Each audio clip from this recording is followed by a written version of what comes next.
আজকে গিয়েছিলাম সোনারগাঁও। প্রথম দিকে তোমাদেরকে সোনারগাঁও জাদুঘরে গেলাম। তো সেখানে কোরআন শরীফ যেখানে রাখে সেটা দেখতে পেলাম, তার সাথে আর অনেক কিছু দেখতে পেলাম। তো তারপর দেখলাম আর কুমির মানে আরও কিছু সাজানো জিনিস, এখানে একটা মূর্তি দেখলাম। তারপর নানা রকম যে জিনিসগুলো বানানো হয়েছে সেগুলো দেখলাম। এটা আগের যুগে পূজা করতো, এগুলো দিয়ে পূজা করতো মানুষ, এ আর কি। আর এগুলো হলো ডিজাইন, আর এটা দিয়ে মানুষ পূজা করতো আমার যতটুকু মনে হয়।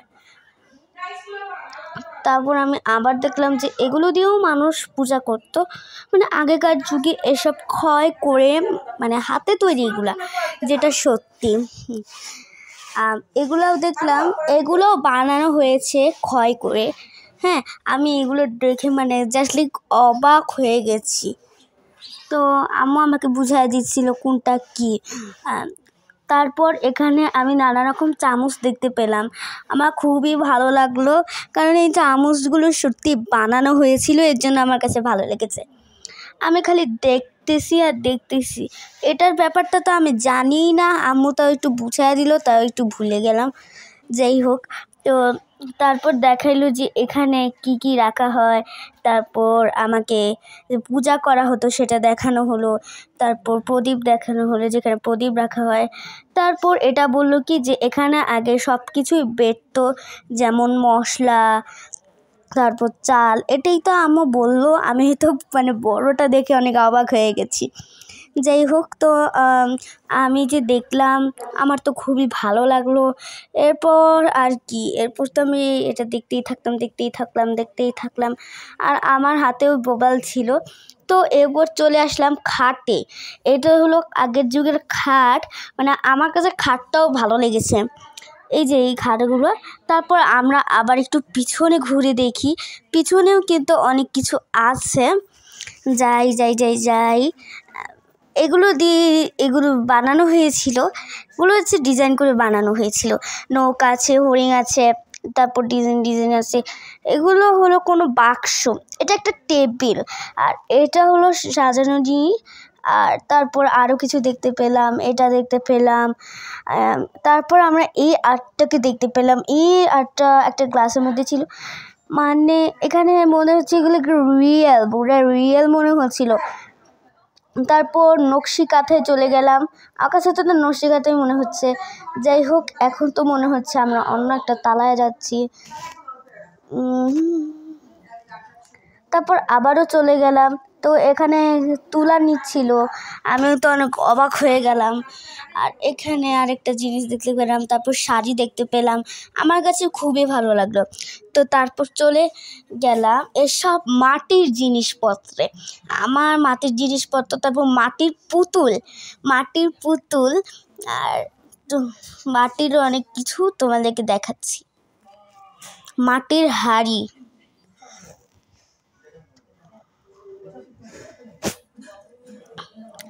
মাটির জিনিস, এটা হলো এই যে এটা দিয়ে পূজা করা হতো, আর এগুলো কি জানি না।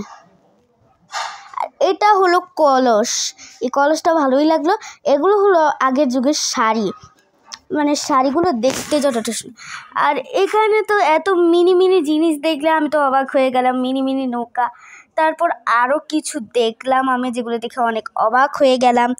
যাই হোক, জুতা দেখলাম, ছোট্ট মিনি জুতা দেখলাম, আমার খুবই হাসি আসছিল, যেটা সত্যি। তলোয়ার দেখলাম, আরও অনেক কিছু দেখলাম, তোমাদের সাথেও শেয়ার করলাম। তারপর আরও অনেক কিছু দেখার আমার বাকি ছিল, তো সেগুলোও দেখে নিলাম। এত ছোট জিনিস মনে হচ্ছিল আমি বাসায় নিয়ে যাই। তারপর এগুলোও দেখলাম, এগুলো আমার কাছে কম ভালো লাগেনি, কারণ এগুলো। তারপর তোমাদেরকে এরপর আমরা যাচ্ছি উপরের তলায়। তো উপরের তলায় যাওয়ার পর আমি এগুলো দেখলাম, এটা দেখলাম প্লেট, তারপর এটা কি জানি না, আর এটা হলো মন্দির। তারপর ঢোল, এরপর আরও নানা রকম বাদ্যযন্ত্র মনে হয়। হ্যাঁ, তারপর আমরা এখানে জুড়ে গেলাম। এরপর নানা রকম খেলনা দেখলাম, তো তারপর পাখা দেখলাম, আরও নানা রকম কিছু দেখলাম। আমার তো ভালোই লাগলো এগুলো দেখে। তো তারপর গ্লাস দেখলাম, ঘন্টা দেখলাম, এরপর প্লেটে দেখলাম, তারপর সবচেয়ে এটা কি, এটা মন্দির। হ্যাঁ, এটা বড় একটা মন্দির দেখলাম, যেটা সাজানো হয়েছিল। আসলে যেটা মন্দির সেটা এখানে বুঝাই দিয়েছে, এখানে কিন্তু স্পষ্ট করে বাংলায় লেখা আছে। তারপরে কুমির দেখলাম, ছোট কুমির, মানে এতটাই ছোট। আর এটা তো তেমন তালা চাবি, যাই হোক। তো তারপর আমি আরও কিছু দেখলাম, ভালোই লাগলো আমার কাছে, কম ভালো লাগেনি। আমার কাছে সবচেয়ে বেশি ভালো লেগেছে এই জিনিসটা আমার কাছে ভালো কম লাগেনি, যাই হোক।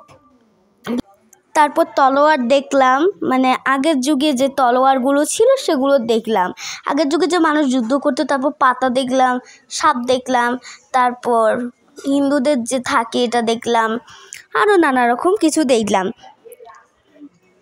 তোমরাও দেখো। এটা হলো একটা বাক্স, আর এখানে যুদ্ধ করছে, এটা দেখে তো আমার অনেক ভালো লেগেছে। ঘন্টা, তারপর এটা কি জানি না। তারপর চলে গেলাম আবারও মাটির জিনিসে। এরপর আরও কিছু গহনা দেখলাম, গহনাগুলো আমার অনেক ভালো লেগেছে। তারপর একটা কলসির মতো কি দেখলাম জানি না নিজেও। গহনা, মানে গহনাগুলো যে এগুলো যে গহনা স্পষ্ট বোঝা যাচ্ছে। আমার তো এগুলো দেখে মনে হচ্ছে যে আমি আমার নিজের গলায় পরি, আর না হলে অন্যটা পরি। তারপর চলে গেলাম পালকিতে। তারপর দেখলাম, এরপর বাদ্যযন্ত্রে। তারপর শাপলা ফুলের কাছে চলে গেলাম, অনেক ভালো লাগলো নদীটার অবস্থা দেখে নিজেরও মানে ডুবতে ইচ্ছা করছিল না। আর এখানে ডুবেই বা কী করবো, জামা কাপড় শুধু ভেজা। আমার তো দেখে আশেপাশের পরিবেশটা দেখে খুবই ভালো লাগলো। কার এসব পরিবেশ দেখে ভালো লাগে। আর এটা কিন্তু আমরা এখনও সোনারগাঁও ছিলাম, নদী তো শেষই হচ্ছিল না। আমি মানে নদীর টাটা সবাই। তো আজকে এই পর্যন্তই।